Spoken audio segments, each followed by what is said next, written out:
Hello दोस्तों, welcome to study pieces channel. आप सभी दोस्तों को नमस्कार। चलिए, आज का जो हम लोगों ने सीरीज स्टार्ट किया है यूपीएससी के पीवाई क्यू क्वेश्चन को सॉल्व करना है, तो उस सीरीज को हम लोग स्टार्ट करते हैं। ठीक है, और बढ़ते हैं। तो आज का पहला क्वेश्चन है हम लोग का 11 नंबर क्वेश्चन है। India, despite India having the uranium deposit dependent on the coal for most of the electricity production. Second statement कह रहा है uranium enriched to the extent of at least 60% is required for the production of energy. तो देखते हैं कौन सा statement इसके सही है। और हिंदी में ये रहा, हिंदी में साइड में हिंदी में भी दे रखा है। अगर आप लोग हिंदी में कंफर्ट है तो हिंदी में भी क्वेश्चन को देख सकते हैं। ठीक है, ए ऑप्शन हो गया इसका, both the statement is correct and A second statement is correct explanation of first. Second है कि first statement is correct, second statement is correct but explanation are not correct. C है कि statement first is correct but statement second is incorrect. D option है statement first is incorrect but statement second is correct. तो देखते हैं कि right answer क्या होता है। राइट आंसर इसका सी हो जाएगा, क्योंकि फर्स्ट स्टेटमेंट जो है वो सही है। क्योंकि इंडिया में अगर देखिएगा तो लगभग 60 to 65% जो एनर्जी है वो क्या प्रोडक्शन किया जाता है, किससे? तो कोल बेस होता है, कोल से प्रोडक्शन किया जाता है। ठीक है, वहीं अगर हम यहाँ जो सेकंड स्टेटमेंट है कि जो पावर जनरेशन के लिए जो आपको 60% इनरिचमेंट जरूरी होती है, इसके लिए तो नहीं, इसमें लगभग 3 से 4% ही इनरिचमेंट की जरूरत होती है जिससे कि हम पावर जनरेट किया जा सके, जिसमें यूरेनियम 235 का यूज करते हैं एनर्जी प्रोडक्शन के लिए। ठीक है, तो सी इसका राइट आंसर हो गया। आगे देखते हैं इसके एक्सप्लेनेशन।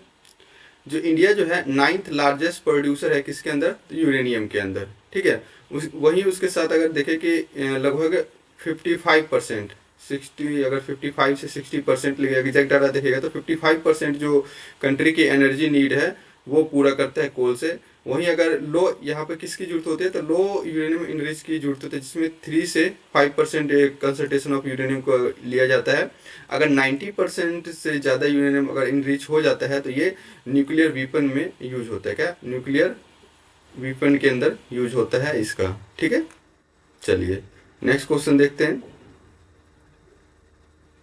नेक्स्ट क्वेश्चन है, ये भी स्टेटमेंट बेस्ड ही है। पहला क्वेश्चन है कि marsupials are the not naturally found in India.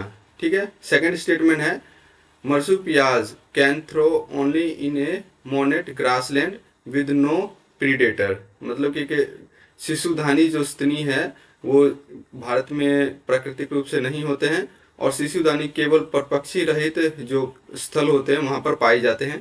तो देखते हैं, ए सेम हो गया कि first statement is correct, second statement is correct और आल्सो एक्सप्लेन। सेकंड है कि first statement is correct, both statement is correct but not explain the second statement first statement को।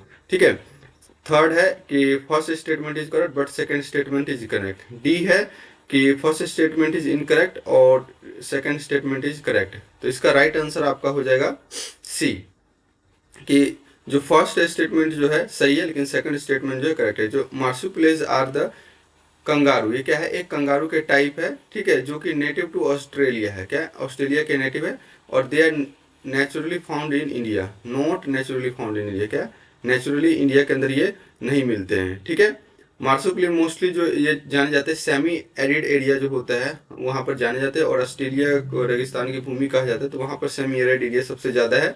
ठीक है, और यहाँ पर जो इनके पास जो माउंटेन ग्रासलैंड जो होता है वहाँ पर नो प्रीडेटर होता है। तो ये सेकंड स्टेटमेंट जो हो गया इनकरेक्ट हो गया। ठीक है, तो राइट हुई। ये देखिए, ये जो मर्सोपोलो जो होता है मेनली जो ये होता है, इसके अगर फेमस कैटेगरी के अगर जानेंगे तो कंगारू जो होता है इसका फेमस होता है, जो अपने बच्चे को अपने साथ ही लेके घूमते हैं। यहाँ पर एक थैलोनुमा स्ट्रक्चर होता है इस जिसमें लेके बच्चे को ये घूमते हैं। ठीक है, रखते हैं।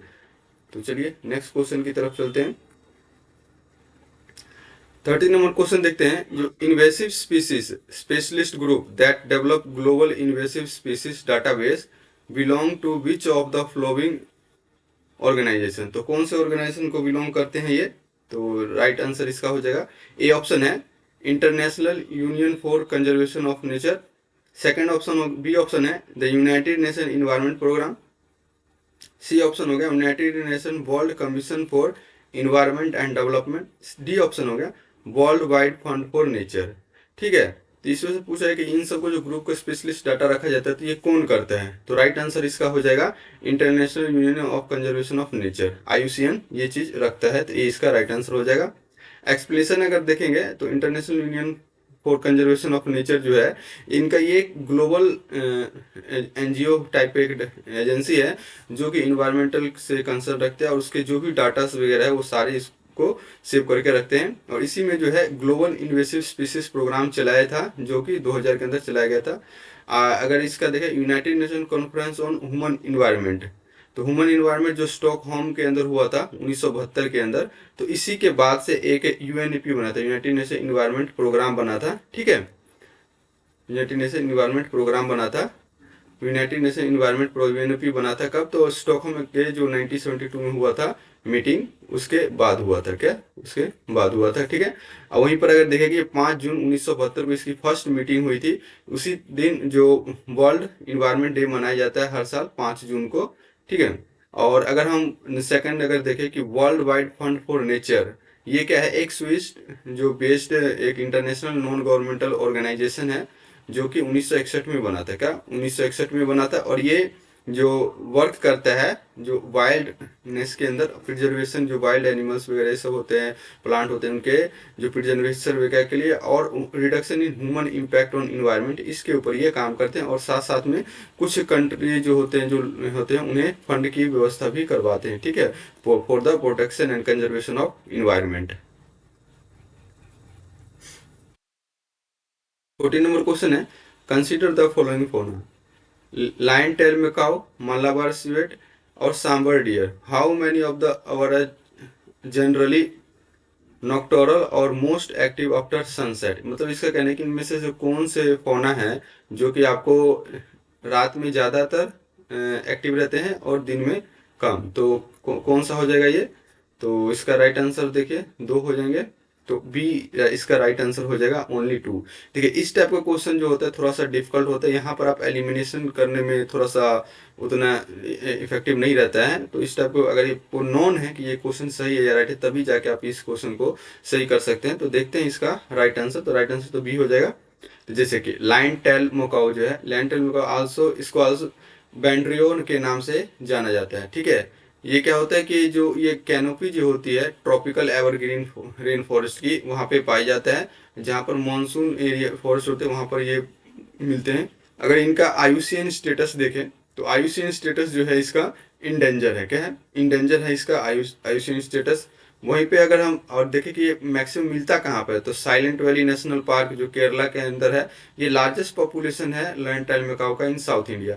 अब मेनली ये साउथ इन इंडिया में ही पाई जाता है, जैसे कर्नाटका हो गया, कर्नाटका, केरल, तमिलनाडु, इन्हीं एरिया में पाई जाता है। ठीक है, और ये वेस्टर्न घाट में जो एंडेमिक है, मतलब एंडेमिक मतलब होता है कि सिर्फ और सिर्फ वेस्टर्न घाट में ही पाए जाते हैं। ठीक है, उसके बाद लाइन टेल मेकाओ की अगर बात करें तो ये डायरेनल होते हैं। ठीक है, क्या होते हैं, ये डायरेनल होते हैं और ये 10 से 12 के इंडिविजुअल के ग्रुप में हमेशा रहते हैं। डायरेनल मतलब हो गया कि ये आपके जो रात के अंदर है, निशाचर एक तरीके का, ये रात के अंदर ये अपना जो भोजन करने या कुछ भी दिन एक्टिविटी जो होते हैं उनकी ज़्यादातर रात के अंदर होती है, इसलिए इसके डायरेनल कहा जाता है। ठीक है, आप देखते हैं सांबर डियर। सांबर डियर क्या है, ये एक नेटिव है इंडियन सब कॉन्टिनेंट का। ठीक है, जैसे साउथ ईस्ट एशिया इज और इसे कैटेगरी में कौन सा IUCN के कौन से कैटेगरी में रखा गया है, तो वल्नरेबल कैटेगरी में इसको रखा गया है 2008 से। ठीक है, और ये एक टाइप का नॉक्टोरल है, निशाचर, ये भी निशाचर है, और ये जो रेस्ट करता है दिन में और जो हैवी फॉरेस्ट होता है वहां पर करता है। तो ये थर्ड स्टेटमेंट है इसका, तो थर्ड स्टेटमेंट इसका करेक्ट हो गया। मालाबार की सिवेट की अगर बात करेंगे तो ये भी एक नेक्टोरल है, तो ये एक इल्यूसिव एनिमल है। इल्यूसिव एनिमल मतलब कि एक कहिएगा तो इसको वो कहते हैं मायावी, क्या मायावी, मायावी एनिमल है। ठीक है, तो इसको मायावी एनिमल कहते हैं, और ये भी वेस्टर्न घाट के इंडिया जो है वहां पर पाया जाता है। अगर इसके स्टेटस की बात करें IUCN स्टेटस, तो क्रिटिकली एंडेंजर है। क्या है, क्रिटिकली एंडेंजर है, और ये लगभग 250 जो मेच्योर इंडिविजुअल है इसी के आसपास ये रहे, बाकी सभी की वो विलुप्त हो गए हैं। तो राइट आंसर इसका क्या हो जाएगा, सी इसका, यानी बी ऑप्शन इसका राइट आंसर हो जाएगा। ठीक है,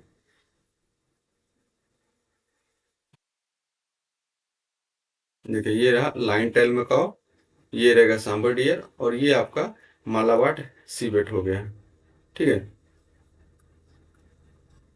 तो राइट आंसर क्या होगा इसका, ओनली टू क्या, लाइन टेल मैकाओ और मालाबार सीबेट और सांबर डियर। और पूछा कौन सा है, नेक्टोरल कौन कौन से हैं। तो देखिए लाइन टेल मैकाओ क्या है, ये thrives in the upper evergreen forest. ठीक है, और साइलेंट वैली नेशनल पार्क में पाया जाता है, और ये क्या है, डायरेनियल है। ठीक है, लाइन टेल मैकाओ डायरेनियल इन ग्रुप, तो इंडिविजुअल पाए जाते हैं, ये डायरेनियल के अंदर आता है। तो ये रात में नहीं, ये डायरेनियल मतलब कि दिन, सॉरी इसमें रात में नहीं होगा, दिन में ये रहते हैं, दिन में ज़्यादातर एक्टिव रहते हैं, इसको कहते हैं डायरेनियल। ठीक है, बाकी दोनों जो है ये आपको ये सांबर डियर, ठीक है, सब कॉन्टिनेंट में पाया जाता है। और ये क्या है, नॉक्टोरल है, are nocturnal and cautious animal rest during the day under cover of heavy forest. और मालाबार के ये दोनों क्या हो जाते हैं, नॉक्टोरल हो जाते हैं, अब वो डायरेनल है। तो ठीक है, ध्यान रखिएगा इस चीज को। नेक्स्ट देखते हैं, which of the following organism perform waggle dance for the other to kin to indicate the direction and the distance to source of their food। तो ए ऑप्शन है बटरफ्लाई, बी ऑप्शन है ड्रैगन फ्लाई, सी ऑप्शन है honey bee, और D option है webs. तो कौन करते हैं, तो राइट आंसर इसका डी हो जाएगा। हनी बी जो है ये इस ऐसे ड्रैगन फ्लाई के इंडिकेट करता है अपने डायरेक्शन वगैरह के लिए, और आने जाने के लिए कुछ भी करना हो तो उसके लिए ये यूज करते हैं। ठीक है, इंडिकेटर के रूप में ये डांस के फॉर्म में बैंगल डांस के करते हैं। ठीक है, और इसमें ये क्या होता है, एक ये कॉलोनी के अंदर पाए जाते हैं, कॉलोनी जो होते हैं, कॉलोनी के अंदर हनी बी पाए जाते हैं, जिसके अंदर जो हेड होती है वो क्यून क्यून रहती है, जो रानी होती है, रानी इसकी हेड होती है। ठीक है, क्या होती है, रानी इसकी हेड होती है। ठीक है, थोड़ा सा पेन वर्क नहीं कर रहा है।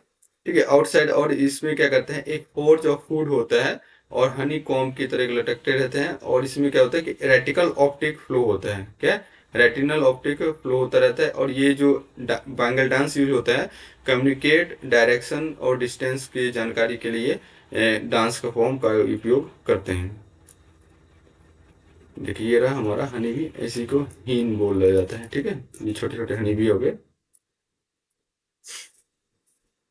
16 नंबर क्वेश्चन देते हैं, consider the following statement, some mushroom have medical property, some mushroom have the psychoactivity, some mushroom have insecticide property, some mushroom have bioluminescent property, bioluminescent property. तो क्या होगा राइट आंसर इसका, देखते हैं, how many pair statement is are correct. A है only one, B है only two, C है only three, D है ऑल ऑफ द अबव। तो इसका राइट आंसर क्या हो जाएगा कि ये चारों के चारों स्टेटमेंट जो है सही है। देखिए, और ये क्या होगा, ये साइंस टैग या इन्वायरमेंट से रिलेटेड क्वेश्चन आ जाते हैं।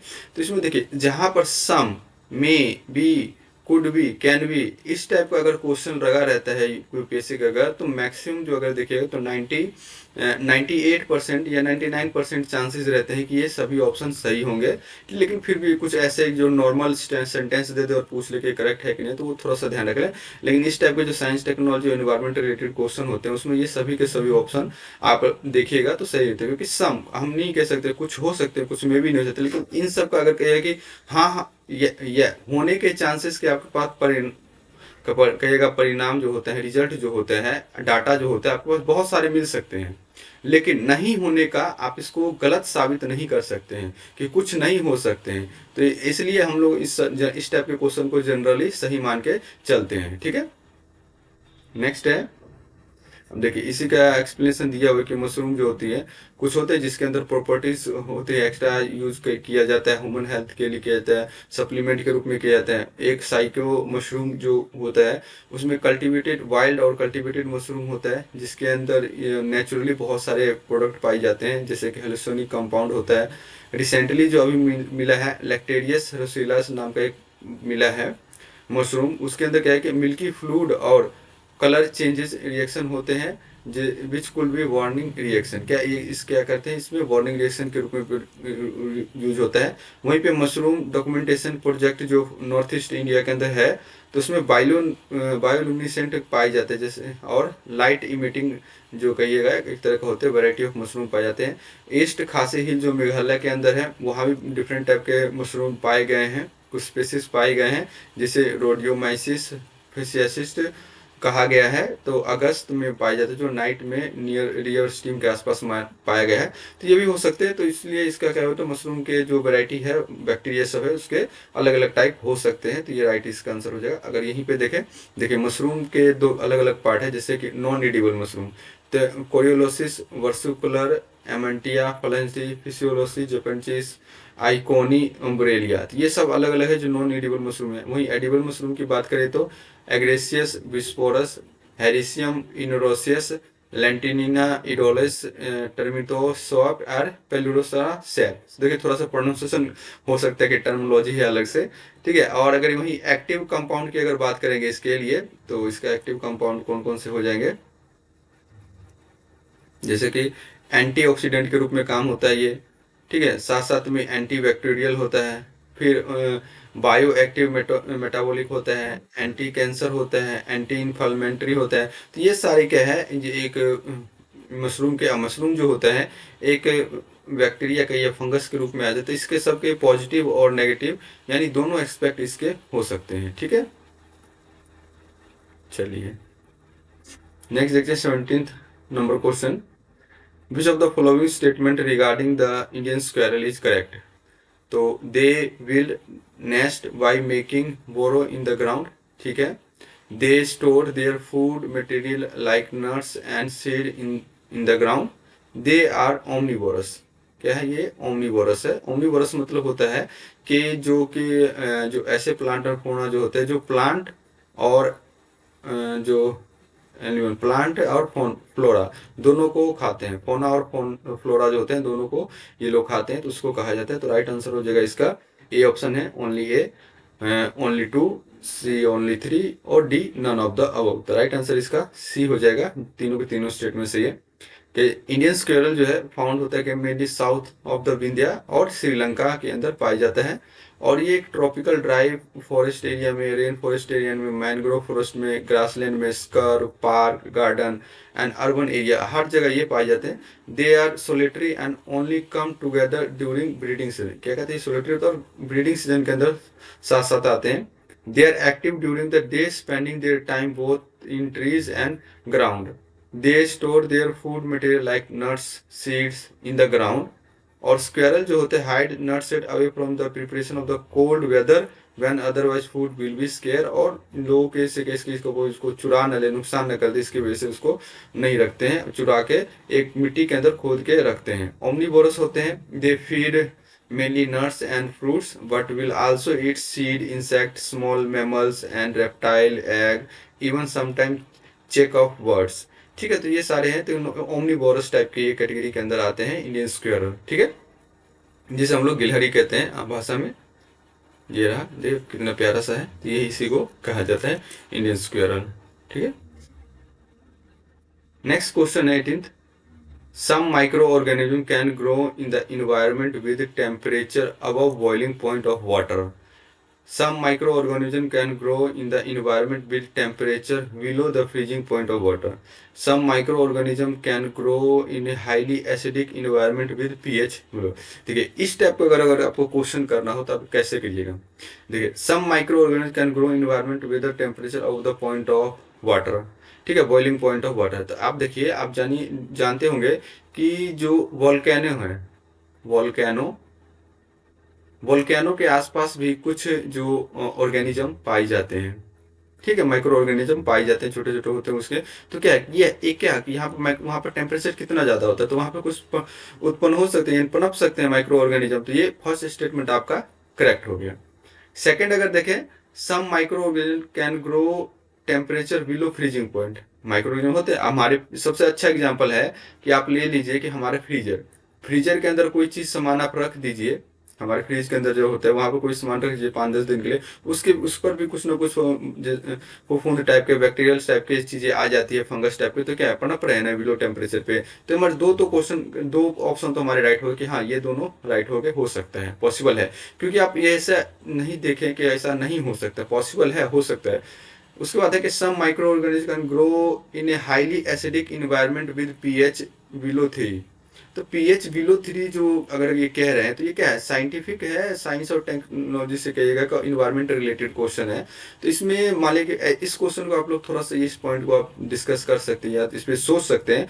लेकिन ना कहिए कि कोई चाहे आप पीएच वैल्यू ज्यादा हो चाहे पीएच वैल्यू कम हो, ठीक है, वहां भी तो कुछ ना कुछ ऑर्गेनिज्म तो डेवलप होता है ना। मान लीजिए कि पीएच वैल्यू कैसे, जैसे मिट्टी वगैरह में जांच किया जाता है, इन सब में किया जाता है। तो मान लीजिए कि कोई कुछ चीज जो होती है, राजस्थान के रेगिस्तान है वहां भी होता है, वहां की पीएच वैल्यू अलग है। बिहार अगर के देखिएगा तो बिहार में मिट्टी जो है उसकी पीएच वैल्यू कुछ और है। जम्मू कश्मीर में अगर देखिएगा तो जम्मू कश्मीर के पीएच वैल्यू कुछ और है। तो वहां पे कुछ ना कुछ तो इन्वायरमेंट है कि एसिडिक हो सकता, कम या ज्यादा हो सकता है, लेकिन उत्पन्न तो हो ही सकते हैं ना। तो राइट आंसर इसका हो जाएगा सी, ऑल ऑफ द करेक्ट। ये तीनों स्टेटमेंट आपके करेक्ट हैं, ठीक है। ये थर्मोफाइल्स, थर्मोफाइल्स जो एक होता है कि 60 से 108 डिग्री सेल्सियस के टेम्परेचर पे ये ग्रो कर जाते हैं। और कुछ होते हैं जो 100 डिग्री सेल्सियस के बाद भी बॉइलिंग पॉइंट जो होता है 100 डिग्री सेल्सियस, तो उसके अबव भी ये जैसे आई वॉल्केनिक आइसलैंड होगा, डीप सी हाइड्रोथर्मल वेंट होगा, यहाँ पर उत्पन्न होते हैं। उसके बाद अगर माइक्रो ऑर्गेनिज्म की बात कीजिएगा तो growing at low temperature, low temperature पे होते हैं, जैसे कि पैथोजेंस हो गया, कंटेमिनेटेड फूड वगैरह में जो होते हैं तो उसके अंदर, तो ये राइट ऑप्शन हो गया। वहीं पे अगर पीएच अगर देखें तो less than 5.5 are called acidophiles. क्या होता है, जिसकी पीएच वैल्यू 5.5 से कम होता है उसे एसिडोफाइल्स कहा जाता है। फॉर एग्जांपल सल्फर ऑक्सीडाइजिंग सल्फ्यूरियस सैप, ये जो होते हैं ये सल्फर के मर्स फील्ड जो होते हैं वहां पर, हॉट स्प्रिंग वगैरह हो, येलोस्टोन नेशनल पार्क जो हो गया, एक्सट्रीम एसिडिक फील्ड्स है, वहां पर ये एक्वा सर्वे जो हुआ था पीएच वैल्यू के, तो 2.5 से 3.5 के बीच में पाया गया था, वहां भी कुछ ऑर्गेनिज्म पाए गए हैं। तो राइट आंसर क्या हो जाएगा, डी। तीनों के तीनों स्टेटमेंट जो है आपके करेक्ट हैं, ठीक है। ये देखिए माइक्रो ऑर्गेनिज्म की अगर बात कीजिएगा तो कैटेगरी में बांटा गया माइक्रो, जैसे वायरस होता है, बैक्टीरिया होता है, फंगस, एल्गी, प्रोटोजोआ, ये कैटेगरी है किसके, माइक्रो ऑर्गेनिज्म की। वहीं अगर इसकी यूजेस की बात करें तो मेडिसिनल यूज होता है, एग्रीकल्चर में होता है, इंडस्ट्री में होता है, डेली लाइफ के अंदर होता है। वहीं डिजीज करें तो डिजीज इन ए प्लांट के अंदर डिजीज होता है, इसके कमी से या ज्यादा के कारण या कई बार अटैक हो जाता है। साथ साथ में डिजीज इन एनिमल के अंदर डिजीज डिजीज होता है, और डिजीज इन ए ह्यूमन, ठीक है। जैसे ये आया था एनिमल से, जो कोरोना वायरस आया था ये कहाँ पर आया था, एनिमल से ही ह्यूमन तक पहुंच जाता है। फूड प्रिजर्वेशन में यूज होता है, जैसे कि फर्मेंटेशन में होता है, पिकलिंग में होता है, बॉइलिंग में होता है, सुगरिंग में होता है, और जो पेस्चराइजेशन जो किया जाता है, जो दूध को जो लंबे समय तक स्टोर किया जाता है वो भी एक पेस्चराइजेशन का ही मेथड है। तो ये सारे प्रोग्राम है माइक्रो ऑर्गेनिज्म के। वही देखते हैं, which of the following tool with stick to scrap insect from hole in a tree और लॉग ऑफ वुड। तो which of the following makes, क्योंकि कौन सा ऐसा है जो स्टिक से भोजन निकालने का काम करता है, जो कीट पतंगे जो होते हैं, जो आपका जो ट्री वुड्स होता है उसके अंदर। तो फैसिंग फीड, फिशिंग कैट, ओरंगुटान, ऑटोर और स्लोथ बियर। तो क्या है, राइट आंसर इसका बी हो जाएगा, ओरानगुटान जो है ऐसे काम करते हैं, ठीक है। उसमें क्या होता है कि ओरान ओटर अगर देखिएगा तो ये वन ऑफ द मोस्ट जो एक इंटेलिजेंस स्पीसीज माना जाता है यहाँ पर स्पेस के अंदर, इसलिए ग्रेट एप्स, ग्रेट एप्स के अंदर जो आता है क्रिएचर के अंदर। और ये जो है stick for fishing out bugs from the bark, कि बग्स सबको जो छोटे मोटे कीड़े होते हैं उसे निकालने के लिए स्टिक का यूज करते हैं, जिसे वो खाते हैं। तो ये इसका स्टेटमेंट हो गया। तो राइट आंसर इसका आपका ओरानगटन हो गया। ओरानगटन का मतलब होता है मैन ऑफ द फॉरेस्ट। क्या होता है, मैन ऑफ द फॉरेस्ट, एक मलयालम लैंग्वेज के अंदर इसे मैन ऑफ द फॉरेस्ट कहा जाता है, ठीक है। ये वाइल्ड फ्रूट, लीची, मैंगोस्ट एंड फिग्स वगैरह जो स्लर वगैरह होते हैं, और होलिस्ट इन ट्री, ये सारे वहां पर जो पाए जाते हैं उसी को ये अपने भोजन के रूप में लेते हैं, ठीक है। नेक्स्ट देखते हैं। तो 20th क्वेश्चन हो गया, आज का लास्ट क्वेश्चन है, aerosols, foam agent, fire retardation and lubricant. In making how many of the above are hydrofluorocarbon use? Hydrofluorocarbon बनाने के लिए इनमें से किस चीज का यूज किया जाता है, only A, only two, only 3 और ऑल ऑफ 4। तो राइट आंसर इसका क्या हो जाएगा, डी इसका, सी इसका राइट आंसर होगा कि ओनली 3। तो इसमें से कौन कौन से 3 यूज होते हैं जो हाइड्रोफ्लोरोकार्बन बनाने के लिए, तो देखते हैं इसका। तो जो हाइड्रोफ्लोरोकार्बन जो होता है एक ग्रुप ऑफ इंडस्ट्रियल केमिकल है, primarily use in cooling and refrigeration. Cooling और रेफ्रिजरेशन के लिए इसका यूज होता है। ये develop to replace the stratospheric ozone depleting substance that are currently, ठीक है।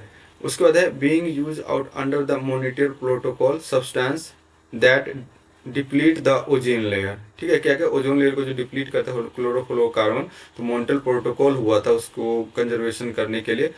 और हाइड्रोफ्लोरोकार्बन का अगर क्या इंटायरली मैन मेड होता है, क्या ये मैन मेड होता है।